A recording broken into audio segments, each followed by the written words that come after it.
The Antikythera Mechanism is an ancient Greek hand-powered orrery, model of the solar system. It is the oldest known example of an analog computer.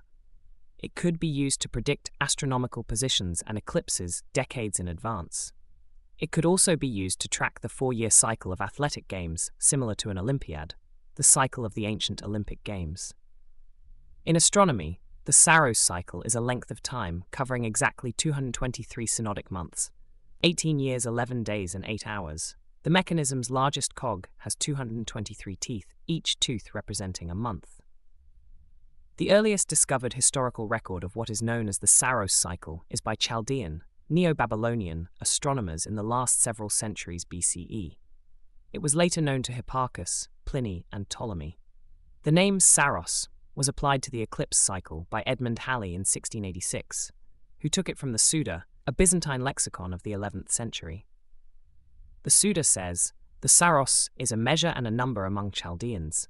420 saroi make 2220 years, years of 12 lunar months, according to the Chaldeans' reckoning, if indeed the saros makes 222 lunar months, which are 18 years and 6 months, i.e. years of 12 lunar months." The information in the Suda, in turn, was derived directly or otherwise from the Chronicle of Eusebius of Caesarea, which quoted Berosus. Guillaume le Gentil claimed that Halley's usage was incorrect in 1756, but the name continues to be used. The Greek word apparently either comes from the Babylonian word saru, meaning the number 3600, or the Greek verb saro, that means sweep, the sky with the series of eclipses. The artifact was among wreckage retrieved from a shipwreck off the coast of the Greek island Antikythera in 1901. In 1902, during a visit to the National Archaeological Museum in Athens, it was noticed by Greek politician Spiridon Stais as containing a gear, prompting the first study of the fragment by his cousin, Valerio Stais, the museum director.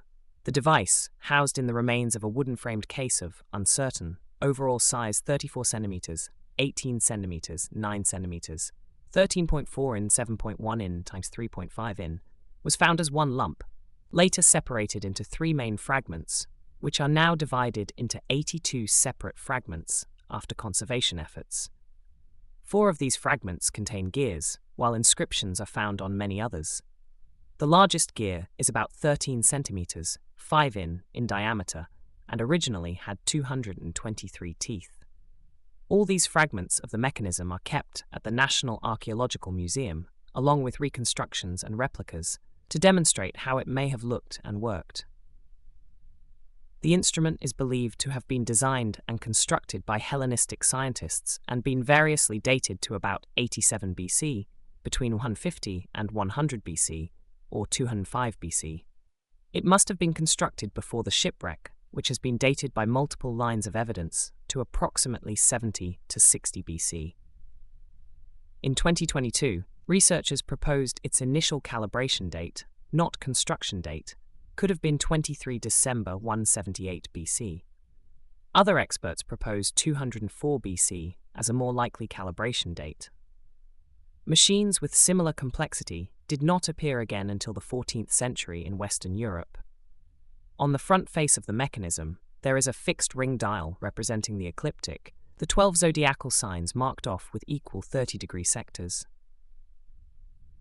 This matched with the Babylonian custom of assigning 1/12 of the ecliptic to each zodiac sign equally, even though the constellation boundaries were variable. Outside that dial is another ring, which is rotatable, marked off with the months and days of the Sothic Egyptian calendar, 12 months of 30 days plus 5 intercalary days. The months are marked with the Egyptian names for the months transcribed into the Greek alphabet. The first task is to rotate the Egyptian calendar ring to match the current zodiac points. The Egyptian calendar ignored leap days, so it advanced through a full zodiac sign in about 120 years.